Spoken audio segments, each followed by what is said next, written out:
In the vast expanse of the galaxy, where countless species have risen and fallen across millennia, there exists a universal truth that every advanced civilization learns. Blood is just blood. It carries oxygen, nutrients, waste products, nothing more, nothing less. The Galactic Medical Consortium has documented over 14,000 different blood compositions across known species, each following predictable biological patterns. But sometimes, the universe has a way of making even the most learned scientists question everything they thought they knew. Commander Zora Thex of the Valorian Defense Fleet was dying. The finest medical technology of 3-star systems couldn't save her from the quantum poison coursing through her veins, a weapon so advanced it rewrote cellular structure at the molecular level. Her own people had given up hope. The galaxy's most brilliant doctors had declared her case impossible. Then, a human soldier offered his blood. What happened next didn't just save her life. It shattered every assumption the galaxy had about the strange, stubborn species from the small blue world called Earth. Because human blood, as it turns out, doesn't follow the rules. And when the impossible becomes reality, the consequences ripple across the stars in ways no one could have predicted. This is the story of how one act of sacrifice between warriors revealed a truth that would change the galaxy forever. Humanity doesn't just fight differently, they exist differently. And sometimes, being different is exactly what the universe needs. The medical bay of Starbase Meridian hummed with desperate energy as Dr. Kellen Voss stared at the readings on his holographic display. The numbers made no sense. They hadn't made sense for the past 72 hours, and they were getting worse by the minute. Commander Zora Thex lay unconscious on the bio bed, her normally vibrant blue skin now a sickly pale shade that reminded Kellen of dying starlight. The Valorian officer had been the pride of her fleet, a tactical genius who had saved countless lives during the Hegemony Wars. Now she was dying from a single drop of quantum poison that had entered her bloodstream during the last battle.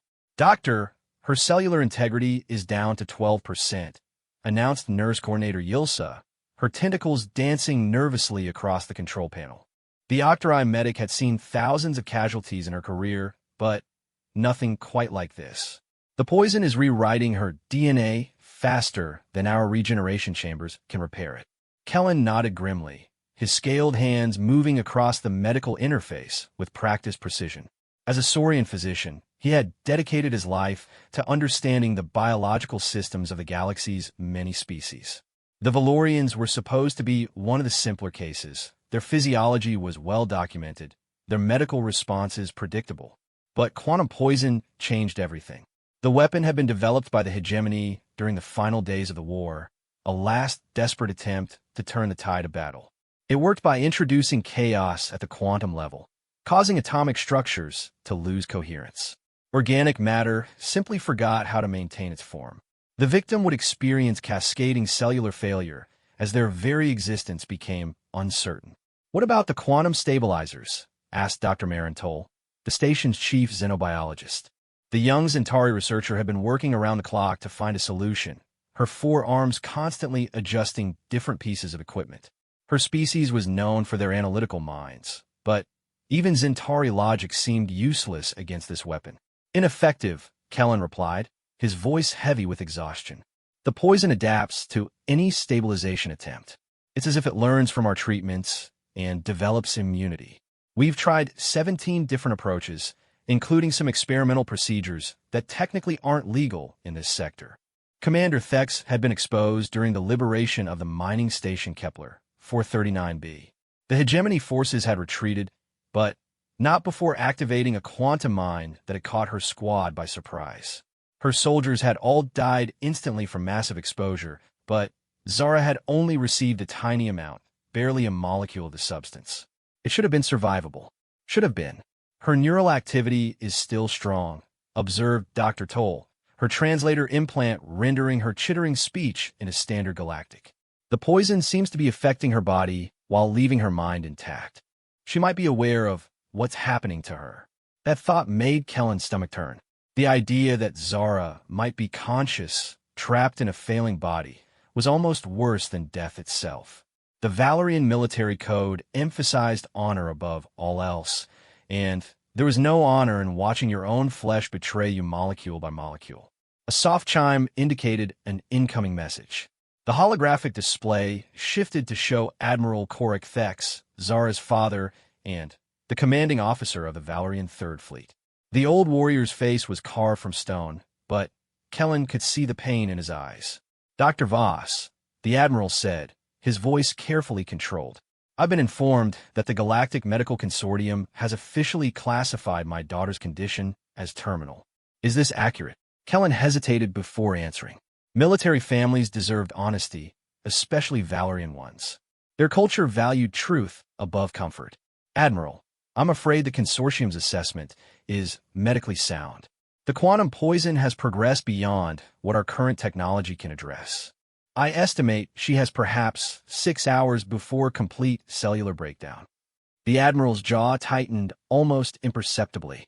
"I see. Doctor, I want to make something clear. My daughter is not just another patient to you. She has saved the lives of over 50,000 civilians during her career.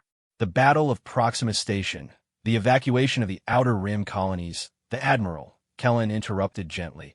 "I'm aware of the commander's service record. I've been treating wounded soldiers for 30 years. I know a hero when I see one. If there was anything else I could do, any procedure I hadn't tried, any technology one hadn't accessed, I would have done it already." The connection remained silent for a long moment before Admiral Thex spoke again. "Then, you're telling me to prepare for her funeral." Before Kellen could respond, another voice cut through the conversation. "Not necessarily." Everyone in the medical bay turned toward the source of the voice. Standing in the doorway was a figure that immediately stood out among the various alien species present. The newcomer was tall and lean, with pale skin and short brown hair. Most notably, he wore the distinctive black and silver uniform of the Terran Defense Force. "I'm sorry," Dr. Toll said, her translation implant struggling with the unfamiliar accent, "but this is a restricted medical facility. Unless you're here on official business." "Sergeant Marcus Reed, TDF Medical Corps," the human said, stepping into the room with a confidence that seemed almost reckless. "I heard about Commander Thex's condition through military channels. I might have a solution." Kellen studied the human with professional interest. Earth was still relatively new to the Galactic Alliance, having made contact only 23 years ago. Their species was considered somewhat primitive by galactic standards, though they had proven surprisingly effective in combat situations. Their medical knowledge, however, was generally regarded as elementary. "Sergeant," Kellen said diplomatically, "I appreciate your concern for the commander, but I'm afraid this situation requires technologies that are beyond current Terran capabilities. We're dealing with quantum-level cellular disruption. It would take decades for your species to develop the necessary understanding of, what if I told you that human blood has properties that aren't in your medical databases?" Marcus interrupted, his brown eyes fixed on the readings above Zara's bed. "Properties that might be relevant to quantum poison?" Dr. Marin Toll's 4 arms stopped their constant motion. "That's impossible. We've had complete biological data on humans for over 2 decades. Your blood is remarkably similar to dozens of other carbon-based species. Iron-based oxygen transport, plasma proteins for clotting, standard immunological responses. There's nothing unusual about it." Marcus smiled, but there was no humor in the expression. "That's what your tests showed, yes. But your tests were conducted on humans who had never been exposed to combat situations. Humans who had never pushed their bodies beyond normal limits. Humans who had never experienced the kind of stress that fundamentally changes how our biology works." "What are you suggesting?" asked Kellen, despite himself becoming intrigued by the human certainty. "I'm suggesting that combat veterans like myself have blood that's been modified by experience. Not genetically, not artificially, but through exposure to extreme stress and the body's adaptation to it. I'm suggesting that my blood might be able to neutralize quantum poison because it's learned to deal with chaos at the cellular level." The medical bay fell silent except for the steady beeping of Zara's life support systems. The idea was absurd from a scientific standpoint, but something in the human's voice suggested he wasn't speaking theoretically. "Sergeant," Admiral Thex's voice came through the comm system. "Are you saying you've encountered quantum poison before?" Marcus nodded to the holographic display. 3 times, Admiral. Twice during the Battle of Europa Station, and once during a Black Ops mission I can't discuss in detail. Each time, human soldiers who should have died from exposure survived when given blood transfusions from other combat veterans. Dr. Toll's scientific mind recoiled at the implications. That's medically impossible. Blood compatibility issues alone would. Human blood is universally compatible with humanoid species, Marcus said simply. We discovered that during the war, when we started treating wounded allies. Something about our cellular structure allows for cross-species transfusion without rejection. We never understood why, but we've used it to save lives before. Kellen felt his worldview shifting slightly. The human was describing medical phenomena that violated several established principles of xenobiology. But the alternative was watching Commander Thex die while they stood by helplessly. Even if what you're saying is true, Kellen said slowly, a blood transfusion at this stage would be incredibly dangerous. Her immune system is already compromised. Introducing foreign organic matter could accelerate her decline. Or it could save her life, Marcus replied. He began rolling up his sleeve, revealing an arm marked with numerous small scars. Doctor, I've served in 11 major engagements. I've been exposed to bioweapons, energy weapons, chemical agents, and things that your databases probably don't have names for. My blood has adapted to survive all of it. If there's even a chance it could help her, isn't it worth trying? The medical bay's occupants exchanged glances. The human's proposal went against every standard medical protocol, violated numerous safety regulations, and was based on anecdotal evidence rather than scientific proof. It was exactly the kind of desperate, illogical action that humans had become known for throughout the galaxy. It was also their only remaining option. Admiral, Kellen asked, looking at the holographic display. Admiral Thex was quiet for nearly a minute before responding. Dr. Voss, in your medical opinion, would this procedure be likely to harm my daughter more than her current condition? Honestly, I don't know. The risks are significant, but she's dying anyway, the Admiral finished. Sergeant Reed, if you're wrong about this, if your blood kills my daughter, there will be consequences. Marcus met the Admiral's gaze steadily. If I'm wrong, sir, she was going to die anyway. If I'm right, she'll live to fight another day. In my experience, that's the kind of odds Valorians are willing to take. For the first time in days, Admiral Thex almost smiled. Begin the procedure, Doctor. And Sergeant Reed, yes, sir. If this works, the Valorian Defense Fleet will owe you a debt that can never be repaid. If it doesn't work, well, at least we'll know you tried. As Kellen began preparing for the most unorthodox medical procedure of his career, he couldn't shake the feeling that they were about to witness something that would change everything they thought they knew about humans, about medicine, and about the universe itself. The transfusion equipment hummed to life, and Marcus Reed took his place beside the dying Valorian commander, ready to give his blood to save the life of someone he had never met. In the vast cosmos where species rarely trusted each other enough to share technology, a human was about to share his very life force with an alien warrior. And somewhere in the quantum foam that surrounded Zurich Thex's failing cells, the impossible was about to become reality. The medical equipment surrounding Commander Thex's biobed had been reconfigured in ways that violated every standard protocol Dr. Kellen Voss had learned in his 30-year career. The quantum-stable tubing that would carry human blood into a dying Valorian's circulatory system had been jury-rigged from 3 different medical systems, each designed for entirely different species. Sergeant Marcus Reed lay on the adjacent biobed, his arm connected to an extraction apparatus that looked more like an experimental research device than medical equipment. The human's vital signs displayed on the monitors showed a remarkable stability that impressed everyone present. His heart rate was steady at 68 beats per minute, his blood pressure optimal, and his neural activity suggested a state of focused calm that bordered on meditation. "This is unprecedented," muttered Dr. Marin Toll as she calibrated the quantum filters for the 3rd time. Her 4 arms worked independently, adjusting different aspects of the apparatus while her large compound eyes tracked multiple data streams simultaneously. We're essentially performing xenobiology in reverse. Instead of studying how different species function, we're attempting to make them function together. Nurse coordinator Yilsa monitored both patients' vital signs, her tentacles dancing across the holographic interfaces with practiced efficiency. Sergeant Reed's blood composition is unusual, she announced, her voice carrying a note of confusion. The basic components are exactly what we expected from human databases, but there's something else. Microscopic particles that our scanners can't quite identify.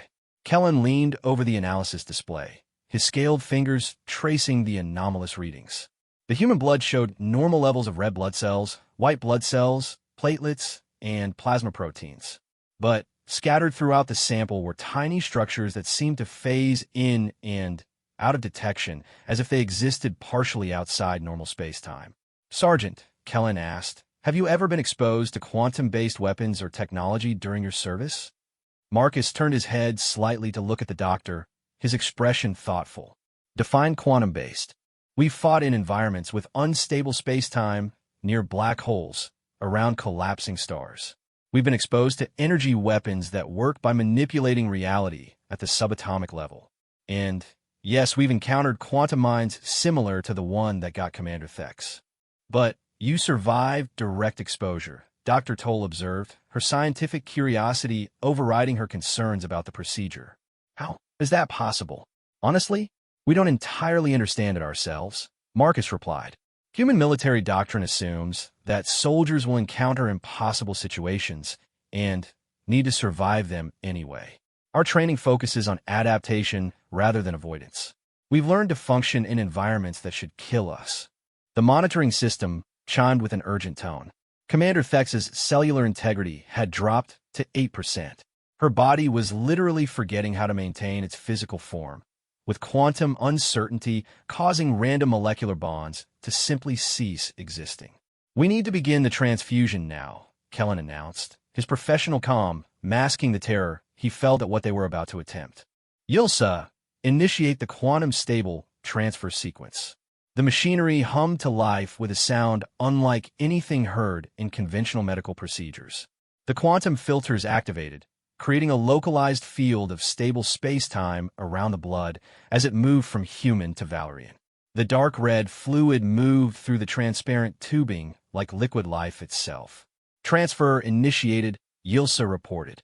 "Marcus Reed's blood is entering Commander Thex's circulatory system. Now." For the first 30 seconds, nothing changed.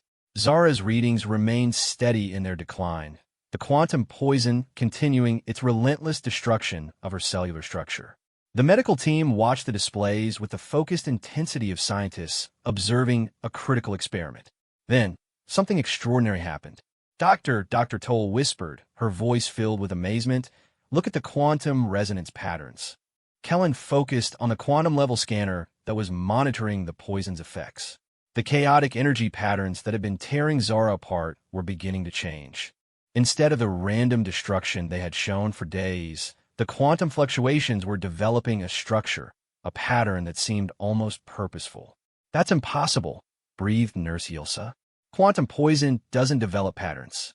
It's designed to be pure chaos." Marcus smiled weakly from his bio-bed. "You're thinking about it wrong. The poison isn't developing patterns. My blood is teaching her cells how to survive chaos." "That makes no scientific sense," Dr. Toll protested, even as she recorded every detail of what was happening. "Blood doesn't carry information at the quantum level. It can't instruct cellular structures to..." She stopped speaking as the readings shifted dramatically. Commander Thex's cellular integrity had not only stopped declining, it was beginning to improve. The quantum interference patterns that should have been destroying her DNA were instead being absorbed and neutralized by something in the human blood. 8.2%. Yilsa announced, her voice filled with disbelief. 8.5. 9%. "Doctor, her cellular structure is actually rebuilding itself." Kellen stared at the displays, his medical training warring with what his eyes were showing him. The quantum poison was still present in Zara's system, but it was no longer functioning as a weapon. Instead, it was being converted into something else entirely, raw material that her body could use to repair the damage it had caused. "How much blood are we transferring?" Kellen asked, try to maintain some semblance of medical protocol in a situation that had moved far beyond standard medicine. "Only 400 milliliters so far," Yilsa replied. "But the effects are already cascading through her entire circulatory system. Whatever is happening isn't limited to the areas where the human blood has reached directly." Marcus closed his eyes, focusing on something the others couldn't perceive. It's not about the quantity, he said softly. It's about the information. Human blood carries the memory of every challenge we've overcome, every adaptation we've made. When it encounters a new threat, it doesn't just defend, it learns. Dr. Toll's scientific worldview was reeling. You're describing cellular memory, which is theoretically possible, but has never been observed at this level. You're saying that your blood cells remember encounters with quantum weapons. Not just remember, Marcus corrected, opening his eyes to look at the Zentari scientist. They remember, adapt, and then teach that adaptation to other organic matter they come into contact with. It's how humans survive in environments that should kill us. Our biology doesn't just tolerate hostile conditions, it learns to thrive in them. The monitoring displays showed Commander Thex's cellular integrity reaching 15% and continuing to climb.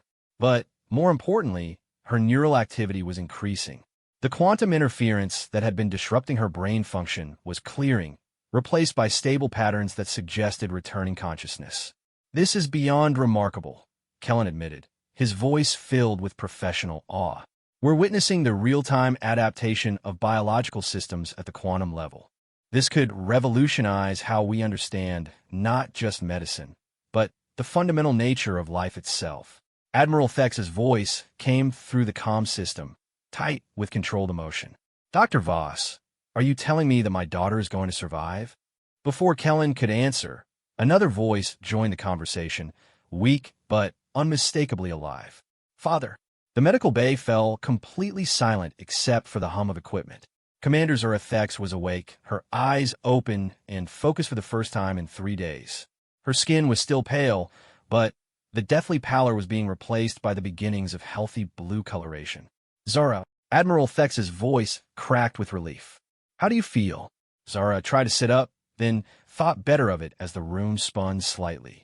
Like I've been torn apart and put back together by someone who only had a rough idea of how the pieces fit, she said, managing a weak smile. But I'm alive, which I was beginning to doubt was possible. She turned her head to look at Marcus, taking in a human soldier who had literally given his blood to save her life. You must be the one who did something impossible, she said, her voice growing stronger. I could feel it happening, feel my cells learning to fight back against something that should have been unbeatable. Marcus attempted a casual shrug, though the gesture was weakened by his position on the biobed. Just doing what humans do best, surviving things that should kill us, and helping our allies do the same.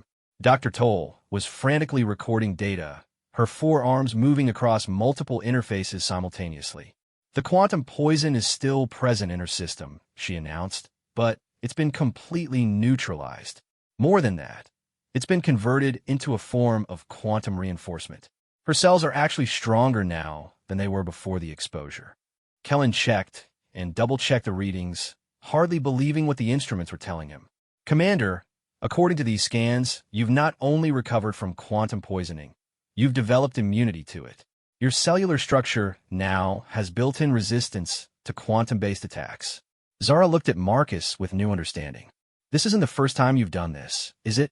Saved someone with your blood? Third time, Marcus admitted, though the previous cases were other humans. This is the first time we've tried cross-species transfusion with someone who had quantum poisoning. I wasn't entirely sure it would work. You weren't sure? Admiral Thex's voice carried a note of incredulity. Sergeant, you risked my daughter's life on an untested procedure. Marcus met the Admiral's gaze through the holographic display. Sir, with respect, your daughter's life was already forfeit. I offered her a chance, nothing more, nothing less. The fact that it worked better than expected is... He paused, searching for words. Well, it's very human of it to work.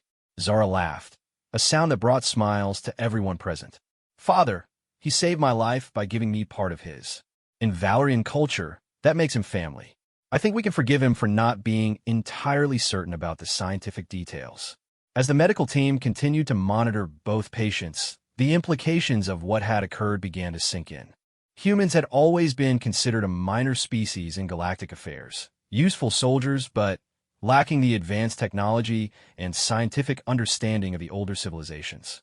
But if human blood could neutralize quantum weapons, If it could transfer adaptive immunity across species barriers, then everything the galaxy thought it knew about the newcomers from Earth would have to be reconsidered. Doctor, Admiral Thek said, his voice thoughtful, I want this entire procedure classified at the highest levels. If human blood has these properties, it could be seen as either a valuable resource or a potential threat by other species. Kellen nodded, understanding. Of course, Admiral, but we'll need to continue studying this phenomenon. The scientific implications alone are enormous, Zara finished, sitting up slowly on her biobed, which is exactly why they need to be studied carefully and quietly. Sergeant Reed, your species just gave the galaxy a gift. Let's make sure it's received in the spirit it was offered. Marcus was helped to a sitting position by Nurse Yilsa, who was amazed by how quickly the human was recovering from the blood loss. Commander, all I did was share something that every human combat veteran carries, the ability to survive and adapt. If that's a gift, then it's one that's freely given. As the immediate medical crisis passed, the medical bay began to return to normal operation. But everyone present understood that they had witnessed something that would change the galaxy's understanding of both medicine and humanity itself. In the quiet hum of the medical equipment, two warriors from different species, different worlds, different evolutionary paths shared a moment of understanding that transcended the vast distances between stars. They had proven that when faced with the impossible, sometimes the answer wasn't better technology or superior firepower. Sometimes the answer was simply the willingness to bleed for someone else. 3 weeks after the unprecedented transfusion, Dr. Kellen Voss found himself in a position he had never expected to occupy, heading the most classified medical research project in Galactic Alliance history. The secure laboratory deep within Starbase Meridian had been converted into a xenobiology research facility that would have been impossible to imagine just a month ago. The subject of their research was both remarkable and troubling in its implications. The blood samples we've taken from Sergeant Reed show properties that violate our understanding of biological systems, announced Dr. Marantol, her forearms manipulating holographic displays that showed molecular structures rotating in three-dimensional space. At the quantum level, human blood cells appear to maintain coherent information patterns that persist even after separation from the host body. Kellen studied the data with the fascination of a scientist and the concern of someone who understood the military implications. You're saying the human blood carries information that can be transferred to other organisms? More than that, Dr. Toll replied, her compound eyes reflecting the light from the displays. The information appears to be adaptive. When exposed to hostile environments, human blood cells don't just adapt. They develop countermeasures and then encode those countermeasures into their quantum signature. Across the laboratory, Commander Zora Thek participated in her 14th round of medical testing since her recovery. The Valorian officer had not only survived quantum poisoning, but had emerged stronger than before. Her cellular structure now showed resistance to multiple forms of exotic weapons that she had never encountered. Commander, called Dr. Yilsa from her monitoring station, your latest scans show continued improvement in quantum resistance. Your cells are still adapting, still incorporating new defensive capabilities, even though the original transfusion was weeks ago. Zara nodded, finishing her current exercise on the biomonitoring platform. I can feel it, she said, stepping down and accepting a towel from a medical technician. It's like having a constant awareness of my own cellular activity. I know when something foreign enters my system, and I can sense my body's response to it. This revelation had prompted a series of controlled exposure tests that would have been unthinkable before the transfusion. Zara had been exposed to low levels of various bioweapons, energy field disruptors, and even minute quantities of quantum destabilizers. In every case, her enhanced immune system had not only neutralized the threat, but had developed permanent immunity within hours. Sergeant Marcus Reed observed the testing from a nearby station where he was undergoing his own battery of examinations. The human had been surprisingly cooperative with the research, though his own test results were proving even more mysterious than Zara's. Sergeant, Dr. Kellen said, approaching Marcus's station, we've completed analysis of your latest blood work. The quantum information patterns in your system have actually strengthened since the transfusion. It's as if sharing your blood with Commander Thek somehow enhanced your own adaptive capabilities. Marcus considered this information with the pragmatic acceptance that seemed characteristic of humans when confronted with impossible situations. In human military training, we have a saying, "What doesn't kill you makes you stronger," and "What does kill you make your unit stronger." Maybe this is just our biology following that principle. Dr. Toll approached their conversation, her scientific curiosity evident in her posture. "Sergeant Reed, we've been analyzing historical records of human military engagements since your species joined the Alliance. The survival rates of human soldiers in impossible situations are statistically anomalous. You survive encounters that should be lethal with far greater frequency than any other species." "We're stubborn," Marcus replied with a slight smile. "And we don't like to quit. It's more than psychological resilience," Dr. Toll insisted. "Your species demonstrates biological adaptations that occur in real time during combat situations. Other species evolve over generations. Humans appear to evolve during individual lifetimes in response to immediate threats." The implications of this discovery had already reached the highest levels of Alliance government. Admiral Korik Thex had briefed the Galactic Council on the situation, though the full details remain classified. The political ramifications of human blood having unprecedented medical properties were staggering. "Dr. Voss," came Admiral Thex's voice through the secure communication system, "I need an update on the research. The Council is asking questions I don't have answers to." Kellen activated the holographic display to include all the research team members. "Admiral, we've confirmed that human blood carries adaptive information at the quantum level. This information can be transferred to other species through direct transfusion, providing them with enhanced resistance to various threats." "What kind of threats specifically?" Dr. Toll stepped forward. "Quantum weapons, bioweapons, energy field disruptors, cellular destabilizers, and various forms of exotic radiation. Essentially, any threat that attacks biological systems at the molecular or subatomic level appears to be vulnerable to the adaptive properties of human blood." Admiral Thex was quiet for several moments before responding. "Are you telling me that humans are naturally immune to the most advanced weapons in the galaxy?" "Not immune," Kellen clarified, "but capable of developing immunity through exposure and then sharing that immunity with others through blood transfusion. It appears to be a form of biological information storage and transfer that we've never encountered before." Zara joined the conversation from her testing station. "Father, there's something else. The enhanced awareness I've gained from the transfusion, it's not just medical. I can sense threats at a level that's almost precognitive. During yesterday's tactical simulations, I was able to anticipate enemy movements with an accuracy that's beyond normal tactical analysis." This revelation prompted a new round of concerned murmuring from the research team. Enhanced threat detection capabilities would have enormous implications for military strategy and intelligence gathering. "Commander," Dr. Yilsa asked, "can you describe the nature of this enhanced perception?" Zara considered the question carefully. "It's like having an additional sense that operates at the quantum level. I can perceive probability fluctuations that indicate potential threats before they manifest in normal space-time.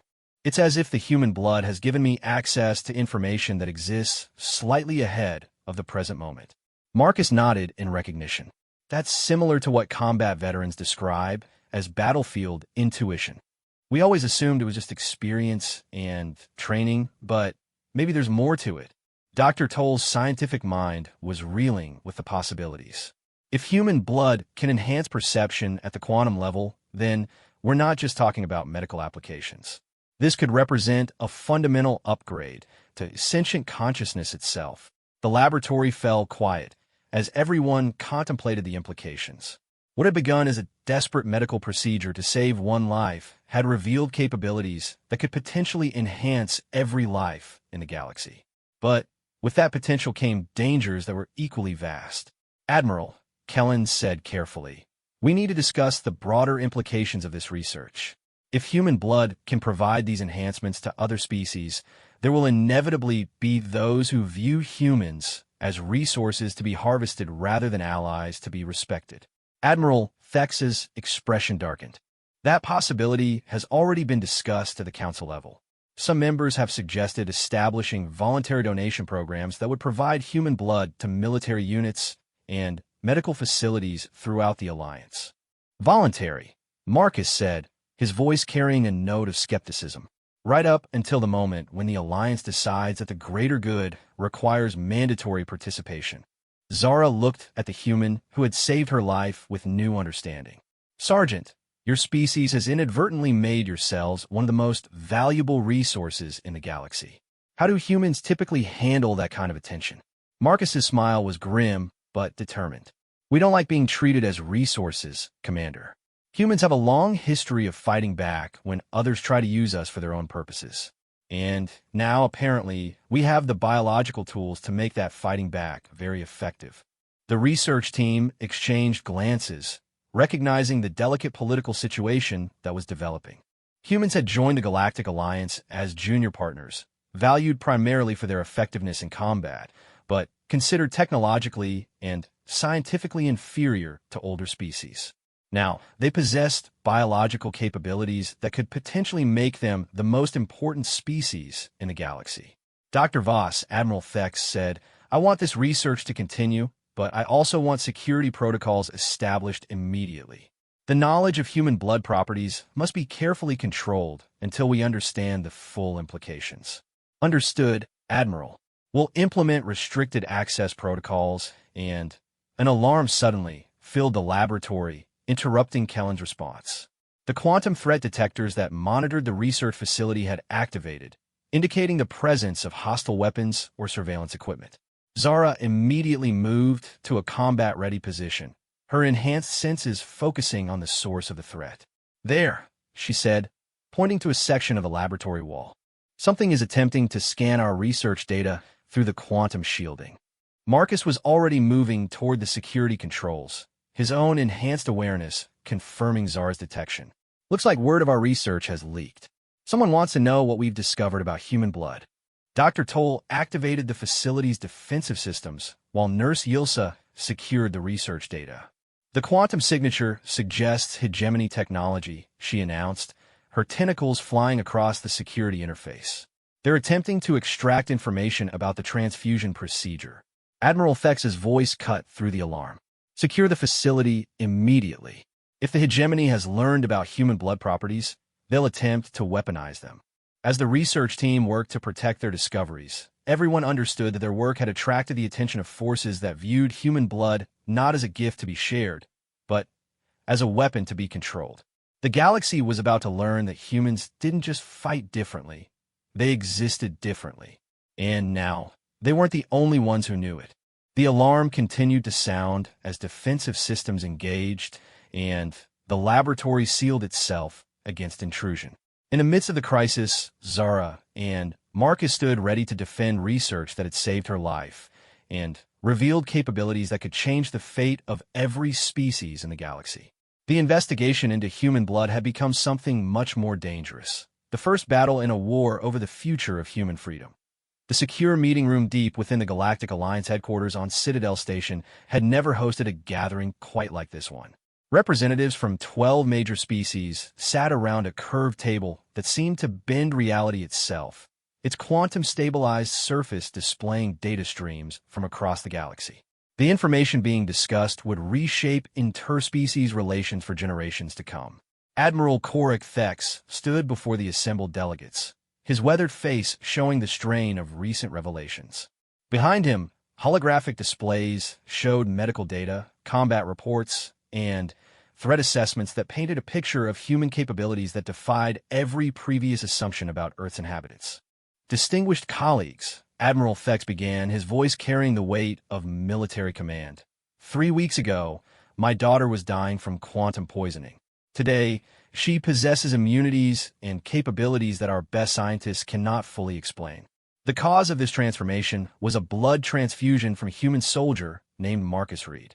Counselor Vexhai of the Zentari Confederacy leaned forward, her forearms gesturing toward the display data. Admiral, the information you've provided suggests that humans possess biological capabilities that were never detected during first contact protocols. How do we know this isn't some form of deception or hidden augmentation technology? Dr. Kellen Voss activated a new set of displays showing detailed molecular analysis. Counselor, we've conducted extensive testing over the past month. The properties we've observed are inherent to human biology, not technological enhancements. Human blood carries quantum-coherent information patterns that can adapt to and neutralize exotic threats in real time. Real-time evolution, murmured Ambassador Thessan of the Crystalline Collective, his mineral-based form shifting colors as he processed the implications. Such capabilities would explain certain anomalies in human combat performance that our military analysts have noted. General Korvax of the Hegemony Resistance Forces, his scaled hide bearing scars from decades of warfare, spoke with barely controlled excitement.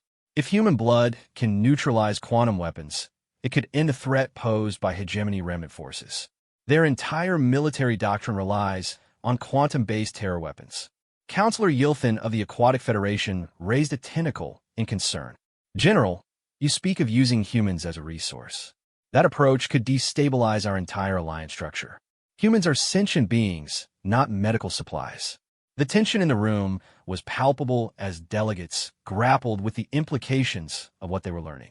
The discovery that humans could share adaptive immunity across species barriers had the potential to revolutionize medicine, warfare, and interspecies relations simultaneously. Perhaps, suggested Dr. Marentol, who had been included in the session as the lead researcher, we should hear from the humans themselves about these capabilities. Admiral Thex nodded and activated a secure communication link. The holographic display shimmered and resolved into the image of Sergeant Marcus Reed, still in the medical facility, but cleared for participation in the classified briefing. Sergeant Reed, Admiral Thex said, the Council needs to understand the full scope of human biological capabilities. What haven't you told us? Marcus's expression was thoughtful as he considered the question. Admiral, there's a lot we haven't told you because we didn't think it was relevant. Humans have been hiding our capabilities since first contact, not out of deception, but because we learned early that being different makes you a target. Counselor Vexhi's compound eyes focused intently on a human. What specific capabilities have you concealed? Enhanced healing rates that increase under stress, the ability to function in hostile environments for extended periods, biological adaptation to local conditions within days rather than generations, and, yes, the ability to develop immunity to exotic threats through exposure and share that immunity with others.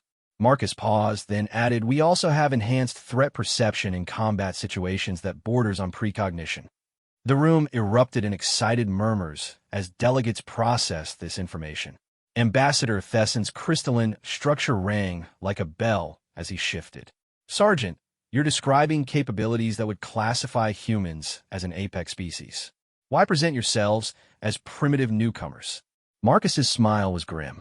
Because every time an apex species emerges in galactic history, the established powers either try to eliminate them or exploit them. We figured it was safer to be underestimated. General Korvax leaned forward aggressively. Sergeant, if humans have possessed these capabilities all along, how many lives could have been saved if you had revealed them during the war against the hegemony? The question hung in the air like an accusation. Marcus met the general's gaze steadily. How many humans would have been enslaved or experimented on if we had revealed our biology during the chaos of wartime?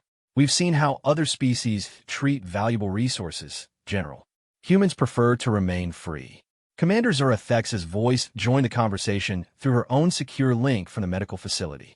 Distinguished council members, I believe you're asking the wrong questions.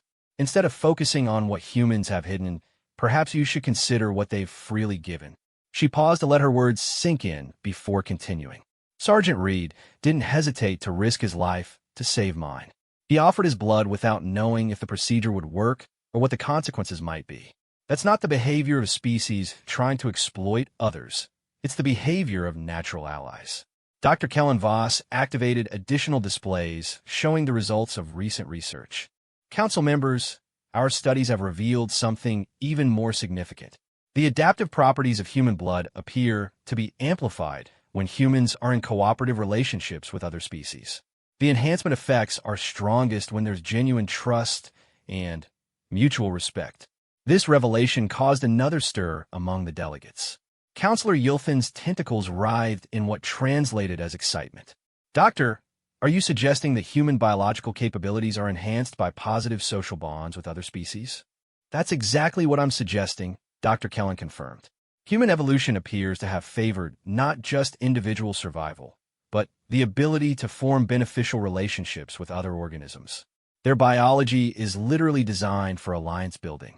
Counselor Vexhi's scientific mind grappled with the implications. If this is accurate, then humans aren't just biologically superior. They're biologically cooperative. Their enhanced capabilities could benefit the entire alliance if properly integrated. Which brings us to the real question, Admiral Thex said, his voice cutting through the discussion. How do we proceed? Do we treat humans as equal partners whose capabilities can benefit everyone? Or do we treat them as resources to be managed and controlled? The room fell silent as delegates considered the choice before them. The discovery of human capabilities had the potential to either strengthen the alliance through genuine cooperation or tear it apart through exploitation and conflict. Marcus spoke into the silence. Council members, I'd like to share something that might help with your decision. The enhancement that Commander Thex received from my blood. It's not permanent unless it's renewed through continued cooperation and trust. The quantum information patterns that provide the benefits require ongoing positive reinforcement. What do you mean? Asked Ambassador Thessan. I mean that if someone tried to harvest human blood for exploitation, the adaptive properties would fade within days. The enhancements only work when they're freely given and willingly received. You can't weaponize cooperation. You can only participate in it.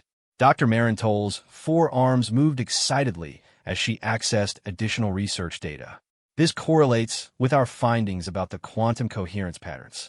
The information structures in human blood are maintained by what can only be described as quantum-level emotional resonance.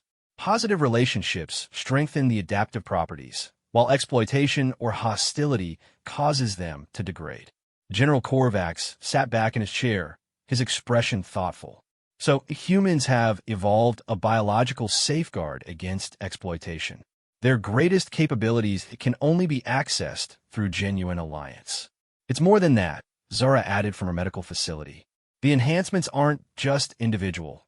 They're cumulative across allied populations. The more species that cooperate with humans, the stronger the adaptive benefits become for everyone involved. The implications were staggering. Humans hadn't just evolved to survive. They had evolved to create stronger communities with other species. Their biological capabilities were fundamentally altruistic, designed to benefit allies rather than just themselves. Counselor Yilthin's tone carried new respect as he addressed Marcus. Sergeant Reed, your species has essentially evolved to be the perfect allies. You enhance the capabilities of those you cooperate with while preventing your own exploitation through biological safeguards. We prefer to think of it as being good neighbors, Marcus replied modestly. Humans have always believed that everyone benefits when we help each other survive. Admiral Thex looked around the room at the assembled delegates. Council members, I believe we have our answer. Humans shouldn't be treated as resources to be managed. They should be welcomed as partners whose biology is designed to strengthen our alliance. But this changes everything, protested Counselor Vexhi. If humans can enhance the capabilities of other species through cooperation, they become potentially the most important members of the alliance. No, Marcus correctamente. It makes every species that cooperates with us equally important. The enhancements work in all directions. We don't become your superiors.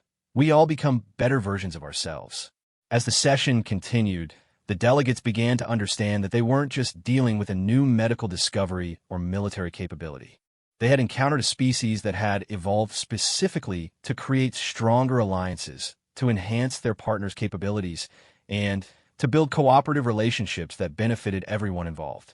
The revelation that human blood could save lives and enhance capabilities was remarkable. But the discovery that humans had evolved to be the ultimate allies was potentially transformative for the entire galaxy. The Council faced a choice that would define the future of interspecies relations.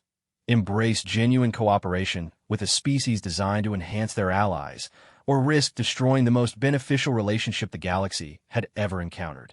In the end, the choice would determine not just humanity's place in the galaxy, but whether the Galactic Alliance would evolve into something greater than the sum of its parts. 6 months after the discovery that would reshape galactic civilization, The medical bay of the newly constructed Cooperative Enhancement Research Station orbited the peaceful world of New Geneva, humanity's diplomatic headquarters. What had begun as a desperate attempt to save one life had evolved into the most successful interspecies collaboration in recorded history. Dr. Kellen Voss stood before a vast holographic display showing the current status of the Alliance Cooperation Protocol, a voluntary program that had exceeded everyone's expectations. Representatives from 43 species had participated in cooperative enhancement programs, with results that defied previous understanding of biological limitations. "The data is remarkable," announced Dr. Marin Toll, her forearms manipulating displays that showed enhancement statistics from across the galaxy. Not only have human cooperative enhancements benefited other species, but humans themselves have gained capabilities they never possessed before through reciprocal enhancement from their partners. Commander Zura Thex, now serving as the Director of Interspecies Cooperation, reviewed the latest reports with the enhanced awareness that had made her one of the most effective diplomats in Alliance history. The Aquatic Federation's biological harmonics have enhanced human respiratory efficiency by 30%. The Crystalline Collective's mineral integration has improved our structural integrity in high-gravity environments. The Zentari analytical enhancements have elevated human problem-solving capabilities across the board. It's like the entire galaxy is learning to work as a single, enhanced organism, observed Nurse Coordinator Yilsa, her tentacles dancing across displays showing real-time enhancement data from thousands of participants. Each species contributes their unique evolutionary advantages to partners who can benefit from them.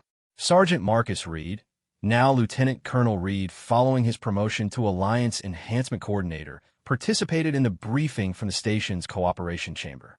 The facility had been designed specifically to optimize the enhancement process with quantum-stable environments that allowed for safe interspecies biological cooperation.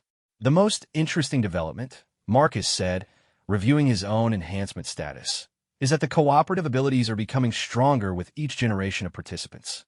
Children born to enhanced parents show enhanced cooperative potential from birth, suggesting that the galaxy is literally evolving toward greater interspecies unity.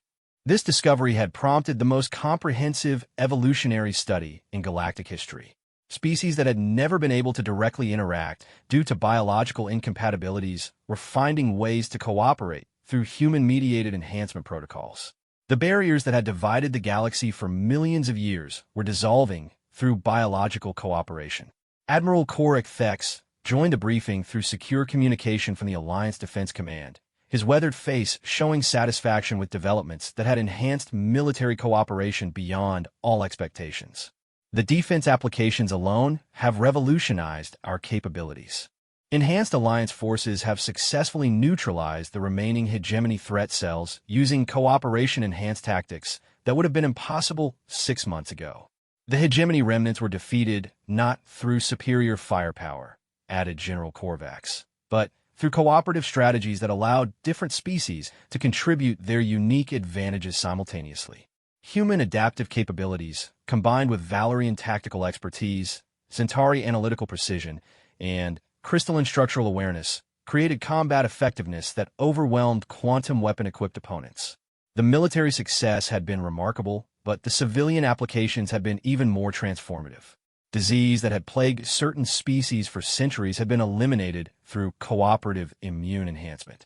Environmental challenges that had limited expansion and development had been overcome through shared adaptive capabilities. Trade and communication between previously incompatible species had flourished through biological cooperation that allowed for unprecedented understanding. Dr. Voss came a new voice through the communication system. "This is President Elena Vasquez of the Terran Cooperative. I wanted to personally thank you and your team for the work that has led to these developments." The president of the human government had been instrumental in establishing protocols that ensured human participation in enhancement programs remained voluntary, while encouraging maximum cooperation with alliance partners. Earth had become the diplomatic heart of a new form of interspecies relationship. "Thank you, Madam President," Kellen replied. "Though I should note that the success of these programs is due to the cooperative nature of all participating species, not just human contributions." "That's exactly the point, Doctor," President Vasquez said with satisfaction.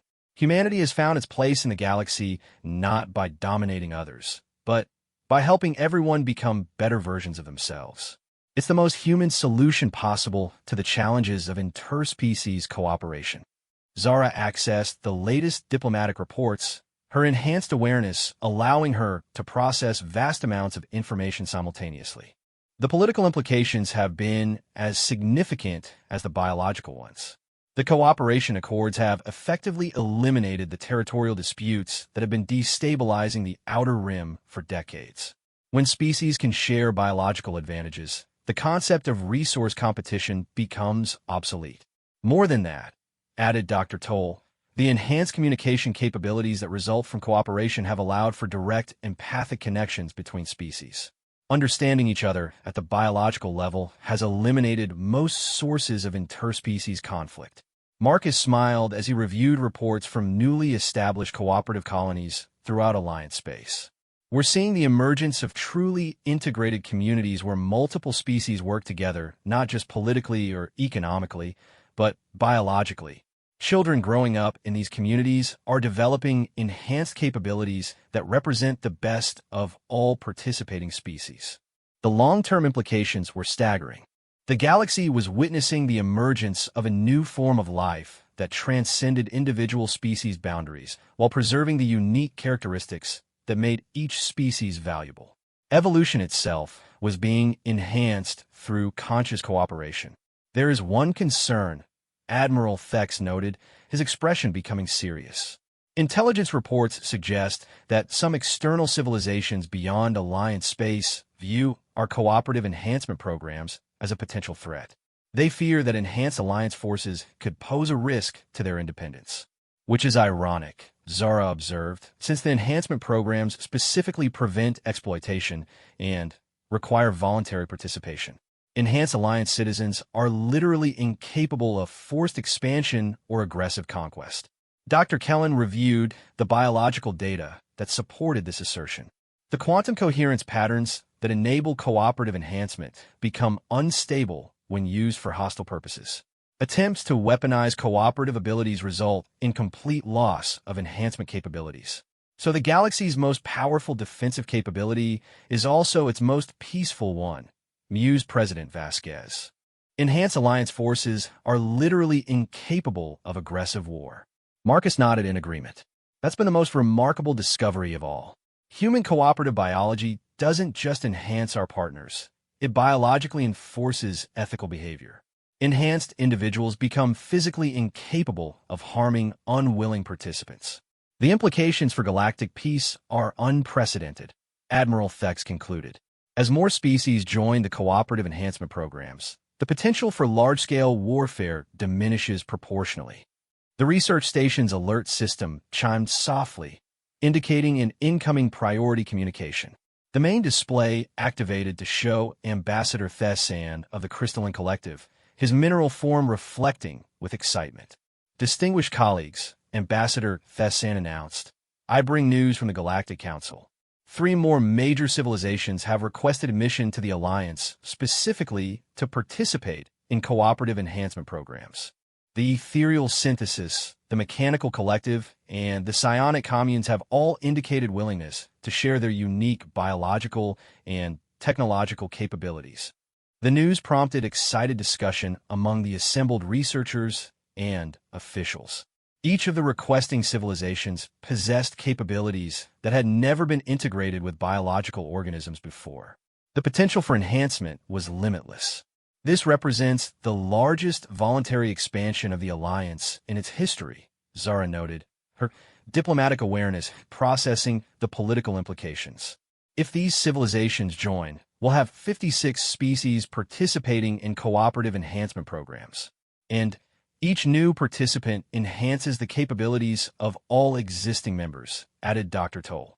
The exponential growth in cooperative abilities could reach levels we can barely imagine. Marcus looked around at the assembled representatives, human and alien alike, all working together to create something greater than any of them could achieve alone.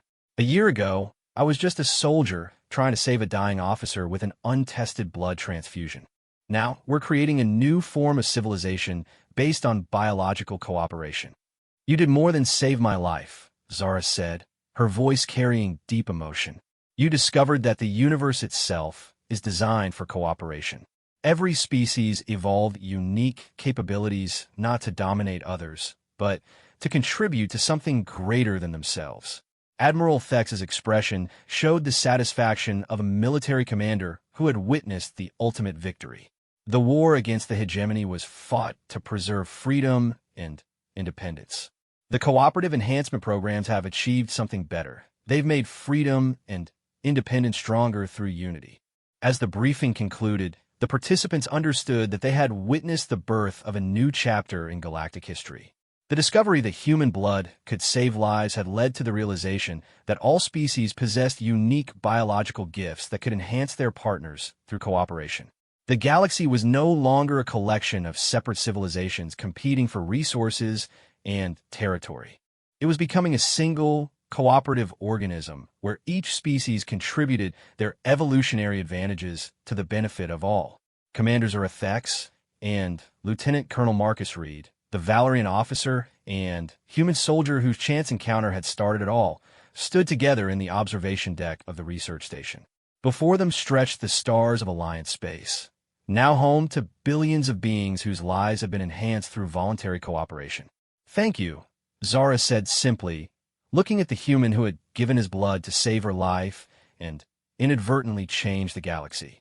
Marcus smiled, his enhanced awareness allowing him to perceive the quantum patterns of cooperation that now connected every enhanced being across Alliance space. Thank you for trusting a human soldier with an impossible idea.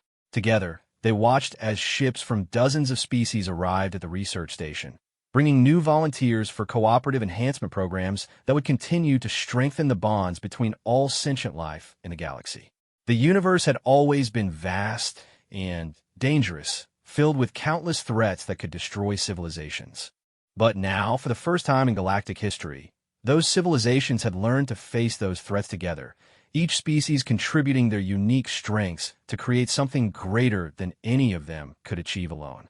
Humanity had found its place in the galaxy not through conquest or technological superiority, but by being exactly what they had always been, the ultimate allies, whose greatest strength was their ability to help others become stronger. And the galaxy would never be the same.